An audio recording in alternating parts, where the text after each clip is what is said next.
திருமணத்திற்கு ஜாதகம் கையில் எடுக்கும்போது ஒரு சில பெற்றவங்களுக்கு எதிர்பார்ப்பு இருக்கும். உறவில் திருமணம் பண்ணலாம் அப்படிங்கிற ஒரு எதிர்பார்ப்பு இருக்கும்.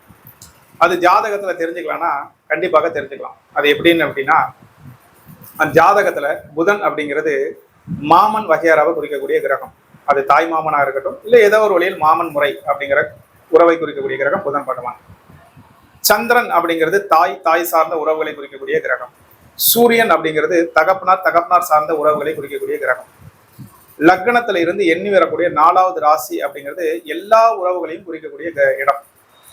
அந்த இடத்துக்கு தாய் ஸ்தானம் அப்படிங்கிற ஒரு அந்தஸ்தும் உண்டு. அதே மாதிரி லக்னத்திலிருந்து எண்ணி வரக்கூடிய 9வது ராசி அப்படிங்கிறது தகப்பனாரை குறிக்கக்கூடிய இடம்.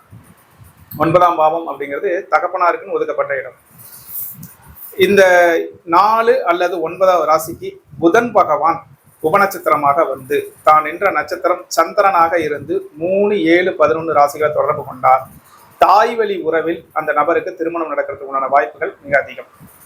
அதுவே இந்த 4, 9 ராசிக்கு புதன் பகவான் உபநட்சத்திரமாக வந்து சூரியனோட நட்சத்திரத்துல நின்றுட்டார் அப்படின்னா தகப்பனார் வழியில் திருமணம் நடக்கிறதுக்கு வாய்ப்புகள் மிக அதிகம். இவ்வளவுதான். இந்த விஷயத்தை பார்த்தாவே போதும், உறவில் திருமணம் அமையுமா அப்படிங்கிறத ஈஸியா தெரிஞ்சுக்கலாம்.